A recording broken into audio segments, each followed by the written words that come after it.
সে সংগীতের সাথে জড়িত। সে রাতটা আমার মানে সবচেয়ে কষ্টের রাত।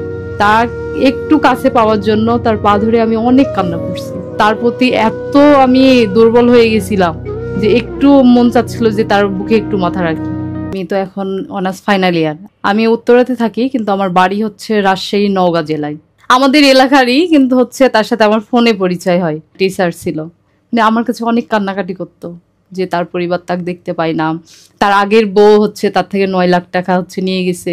সে কি ডিভোর্সি ছিল? হ্যাঁ, এরকম করে একদিন আমার হচ্ছে দেখা হয় তার সাথে। আর ওই তো প্রতিনিয়ত আমাকে ফোন দিয়ে কান্নাকাটি করে যে আমি এরকম বিপদের মধ্যে আছি। আমাকে বলে 2 লাখ টাকা ঋণ আছে। পরে হচ্ছে আমাকে বলে যে বিয়ে করবে। আমি হ্যাঁ, সরাসরি বলে বিয়ে করবে। তো আমি ভাবছি যে সে আমাকে ভালোবাসবে, সম্মান করবে। তারপর তো আমি ভাবলাম যে যেহেতু সে শিক্ষক, তার ঋণ 2 লাখ টাকা, সেটা তো আমি যদি এখান থেকে দুইজনা 6 মাসে চাকরি করি তাইলে আমাদের ঋণটা শেষ হয়ে যাবে। তো ঋণ শোধ করে তো একসাথেই থাকবো। এই জন্য হচ্ছে আমিও বিয়েত মত দিই। কিন্তু তার মানে এত পরিমাণ রিপোর্ট খারাপ, এই জন্য আমি একটু জানছি, কিন্তু আমি এটা ভাবছি যে একটা মানুষের সম্পর্কে মানুষ বলতেই পারে খারাপ মানুষও তো ভালো হয়। সে তো আমার কাছে সবকিছু কষ্টের কথা স্বীকার করছে। আর এখন কিন্তু হচ্ছে মানুষের ভালো দেখতে পায় না, তো সেভাবেও তো মিথ্যা বলতে পারে। তারপর আমার ভাইয়াদের বলি, পরিবারকে জানাই। তারপরে মজার ঘটনা যে ওই যে আমাদের দেশ স্বাধীনই বলা যায়, ওরে কিন্তু জেলে ধরে নিয়ে চলে যায় আন্দোলনের সময়। হ্যাঁ, আন্দোলনের সময় বিয়ের একদিন আগে তারে ধরে নিয়ে চলে যায়।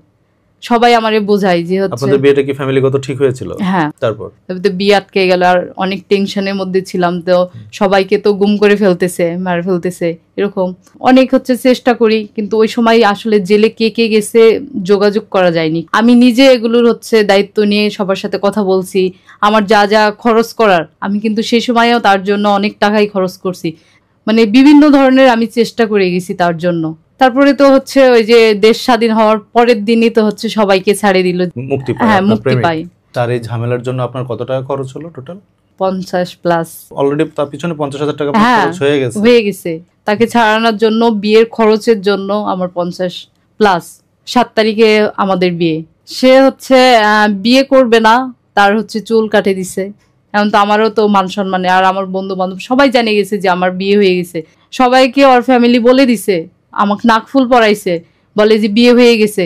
এখন যদি বিয়ে না করি তাইলে তো আমি মুখ দেখাতে পারবো না। 7 তারিখে হচ্ছে তার পরিবার তাকে বলে ওই বলতেছে তাইলে তুমি চলে আসো, হচ্ছে বিয়ে করি। তার ইচ্ছা ছিল যে তার বাড়িতে বিয়ে করবে, একসাথে গায়ে হলুদ করবে। তারপরে ওদের ওখানে আমি গেলাম, ওখানে আমাদের বিয়েটা হয়। পরিচয় হওয়ার কতদিন পর বিয়ে করেছেন আপনি? 1 মাস হবে। আর সম্পূর্ণ কিন্তু আমার খরচ, আমার যা যা লাগে আমার বাড়ি থেকে কিন্তু দিছে। বিয়ে কাজী টাকা দিব, সে টাকাটাও ওর কাছে নাই। ফটোশুট করার জন্য 10,000 টাকা লাগবে। আমি ফটোশুট করব না। মানে এই টাকাগুলো আপনার কাছে চাচ্ছে? হ্যাঁ, চাচ্ছে সরাসরি। তারপর ওর বাড়িতে যাই হচ্ছে পরে বুঝতে পাইছি যে এর তো অবস্থা খুবই খারাপ। সে তো অনেক মিথ্যা কথা বলছে যে সে সরকারি এইটা ওইটা, কিন্তু এগুলো কোনো কিছু না, সব মিথ্যা। তারপরে বিয়ের কিছুদিন পরে সে কান্না করতেছে যে সুদ বেড়ে যাচ্ছে। তার কান্নার জন্য আমার হাতের ব্রেসলেট ছিল, আমার কানের ছিল, হ্যাঁ সেগুলো, আর আমার তো গরু ছাগল যা ছিল সবকিছু তো আগেই হচ্ছে বিক্রি করে দিছি। আপনার জমানো যা কিছু ছিল সব দিয়ে দিছি। আমার স্বামীর হচ্ছে DSLR ক্যামেরা নেওয়ার অনেক ইচ্ছা। তারপর আমার জমানো টাকা, আমার কানের হচ্ছে দুল, সেটা স্বর্ণ বিক্রি করে তারে আমি হচ্ছে কিনে দিলাম 70,000 টাকা দিয়ে। বিয়ের 8 দিন হইতেই ওই আমারে বলে যে তুমি ঢাকা যাবে না, ঢাকা যাও, সামনের মাসে আমার টাকার দরকার, সামনের মাসে তার বলে টাকা লাগবে। সে অসুস্থর কথা বলে আমি জেলে ছিলাম, আমারে অনেক ইনজেকশন দিছে, এটা করছে ওইটা করছে, অনেক অসুস্থ দেখায়। তখন আমার জমানো টাকা তাকে দিয়ে হচ্ছে চিকিৎসা করাই নিয়ে আসি, কিন্তু সে চিকিৎসা হয়নি। দূরের যাই মিথ্যা কথা বলে যে হচ্ছে ডাক্তার দেখাইছি, এটাই অনেক বড় ডাক্তার। তাইলে তোমার রিপোর্ট এগুলো কই? বলে আমি ডাক্তারের ওখানে আমার একটা ভাগনার কাছে রেখে আসছি, তো ওখান থেকে হচ্ছে ওষুধ এগুলো নিব, তোমাকে এগুলো চিন্তা করতে হবে না। আর আমাকে প্রতিনিয়ত ঠেলে তুমি কবে যাবা ঢাকা। তারপরে একদিন অনেক কান্নাকাটি করে যে তুমি ঢাকাতে যাচ্ছ না, আমাকে এইভাবে ফাঁকি দিয়ে বিয়ে করছো, যে আমার ঋণগুলা একটু হচ্ছে শোধ করবা বলে। আমি তো যাব। তারপরে তো আমি হচ্ছে ঢাকাতে চলে আসি। আসার পর চাকরি শুরু করে দিলাম, তাকে মাসে মাসে আমি টাকা দিই, কিন্তু একটা স্বামী স্ত্রী নতুন বিয়ে হয়েছে, স্বামী আমার খোঁজ খবর নিবে, সেটা কিন্তু আমার খোঁজ খবর নিত না। জানে যে 7 তারিখে আমি বেতন পাবো, তার আগে আমাকে ফোন দিয়ে বলবে যে হচ্ছে বেতন কবে, বেতন ঢুকছে। অনেক ওর দোষের আসলে শেষ নাই। ভাবছি যে 1 মাস 2 মাস পর পর যে হচ্ছে ভালো হবে, বিয়ে হয়েছে নামে আমার, কিন্তু আমি আসলে স্বামীর ভালোবাসা কি, সংসার কি, এটা এখনো বুঝতে পারিনি। শুধু জানি যে স্বামীকে ভালোবাসতে হবে আর তাকে আমি অনেক ভালোবাসি, এতটুকুই আমি জানি। শেষ হচ্ছে যখন ওর ওখানে যাই, আমি বলি যে আমি তোমাকে আমি টাকা দিতে পারবো না, আমি তোমার কাছে যাব। আমি ওখানে যাই, তার মামার একটা এনজিও আছে ওখানে ওদের গ্রামে, তো মামার সাথে যোগাযোগ করলাম যে মামা আমি আসলে হচ্ছে দূরে থাকতে চাই না, আপনার অফিসে আমাকে দয়া করে আমাকে চাকরি দেন, আমি কাছাকাছি থাকতে চাই, সংসারটা বাঁচাইতে হবে, আমি আমার স্বামীর কাছাকাছি থাকতে চাই। ওই চাকরি করতে দিবে না, কাছাকাছি নিবে না আমাকে, ওই চাচ্ছে যে আমি ঢাকা থাকি, ঢাকা থেকে হচ্ছে ওরে টাকা পাঠাই, কিন্তু আমার প্রয়োজন, আমার টাকার প্রয়োজন তার। তারপরে যে লাস্ট সে আমাকে বলে 15 তারিখের মধ্যে আমাকে টাকা দিবা, নাইলে দিবস দিবা। তো লাস্ট ওর বাড়িতে আমি যাই, সে বাড়িতে আসবে না, জোর করে তার বাবা মা কিন্তু ফোন দিয়ে দিয়ে নিয়ে আসছে। আপনি যাওয়ার পর সে বাসা থেকে বের হয়ে গেছে? হ্যাঁ, আসবে না বাড়িতে। আমি বলছি ওই না আসলে আমি খাবো না। ওর মা ভাই কি বলছে, বলে তুই বাড়িতে আই। বাড়িতে আসলো ঠিক আছে, কিন্তু হচ্ছে আমার কাছে থাকবে না। তারপর আমি জোর করে গেছি, আমি তুমি এরকম করতেছো কেন, আমি তোমাকে ভালোবাসি, মানুষের সংসারে কত কি হচ্ছে, আমাদের তো কোনো ঝগড়া হয়নি, তুমি টাকার জন্য আমাদের সম্মান কেন নষ্ট করবা, আর টাকার জন্য কেন আমার ভালোবাসা তুমি ই করবা, আমি তোমাকে অনেক ভালোবাসি। সে বলে হচ্ছে টাকা দিয়ে ভালোবাসা জিততে হবে। আমি টাকা দিয়ে কি ভালোবাসা জিতে যায় বলো, আমি তোমার কাছে থাকবো, এখান থেকে আমি চাকরি করব, করে আমি তোমার ঋণগুলো শোধ করব। কিন্তু তার একই কথা যে আমার কাছে নিবে না। তার শরীরে আমি হাত দিই যে তোমার বুকে আমি এতদিন পরে 2 মাস পরে আমি তোমার কাছে আসছি, তো তুমি আমাকে একটু হচ্ছে তোমার বুকে একটু মাথা রাখতে দাও। আমার ঘুমের মধ্যে তার শরীরে একটু হাত দিছি, তোর আমার সঙ্গে সঙ্গে এমন করে মারছে, আমার হাত এগুলো তো অনেক দাগ, আবার হচ্ছে মাথার চুল ধরে খাটের নিচে আমাকে ফেলে দেয়। তা আমি চুপ করে আসি, যে তাও হচ্ছে যদি তার মনের মধ্যে যদি তাও মায়া আসে। সে রাতটা আমার মানে সবচেয়ে কষ্টের রাত। তার একটু কাছে পাওয়ার জন্য তার পা ধরে আমি অনেক কান্না করছি। তার প্রতি এত আমি দুর্বল হয়ে গেছিলাম যে একটু মন চাচ্ছিল যে তার বুকে একটু মাথা রাখি, কিন্তু সে আমাকে বারবার হচ্ছে পা দিয়ে হচ্ছে আমাকে মারে ফেলে দেয়, যে শর্ত হচ্ছে প্রয়োজন নাই, তুই কেন আসছিস, তুই যাই টাকা দিবে তার কাছে আমি যাব। সে আমাকে এই ধরনের কথা বলে। তারপরও আমি তার সারা রাত আমি তার পা ছাড়িনি, সারা রাত ওর পা ধরে আমি হচ্ছে শুয়েছিলাম। আমি বলার আগেই সে যায় সবাইকে বলছে যে সকালে যেন না দেখতে পাই, সে যেন চলে যায়।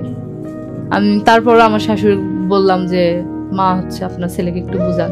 আমি যাইতে চাই না মা, ওই যেরকমই হোক ওর সাথে আমি সংসার করতে চাই, ভালোবাসি, মন থেকে অনেক ভালোবাসি আমি। আর সে আমার স্বামী, গ্রামে সবাই হচ্ছে বসছিল ওরে নিয়ে, কিন্তু সে আমাকে চায় না। আর আমার যা টাকা এগুলো খাইছে সেগুলো সম্পূর্ণ অস্বীকার করে। আমাকে চায়, আমি সবার গ্রামে সবাই বলে কেন চাও না, ওর দোষ কি, বলে কোনো দোষ নাই, কিন্তু আমি হচ্ছে তার সাথে কথা বলতে চাই, সময় চাই, এগুলো ওই চাই না। তোর অনেক সমস্যা, সে সংগীতার সাথে জড়িত, তাকে একটা ক্লাব থেকেও বের করে দিচ্ছে মোকামিতার জন্য অভিযোগে। আমি তার ওয়াইফ, আমি জানি যে সে কেমন, বউয়ের প্রতি তার কোনো মানে চাহিদাই নাই, যে আমার বউ আছে বউ সময় দিতে হবে, এ ধরনের কোনো কিছু ছিল না তার।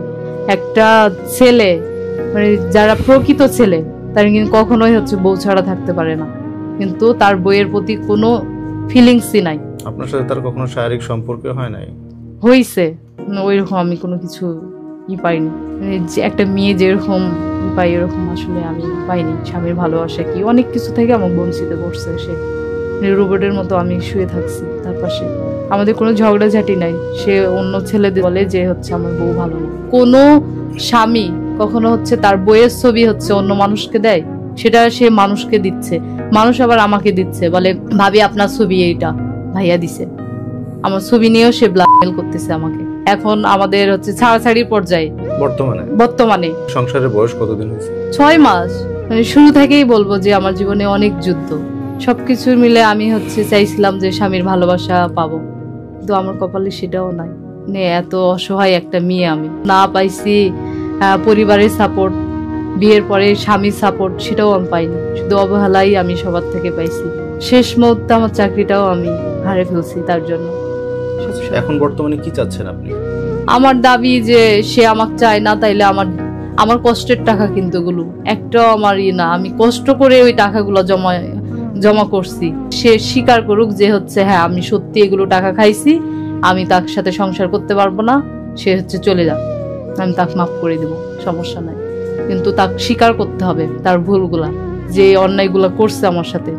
টাকা দিয়ে তো আমার সম্মান তো আর ফিরে পাবো না, আমি ডিভোর্সই হয়ে গেছি, সে নাকি আমাকে ডিভোর্স করছে, আমি তো কাগজ এখনো হাতেও নিইনি, কোনো কিছুই করিনি।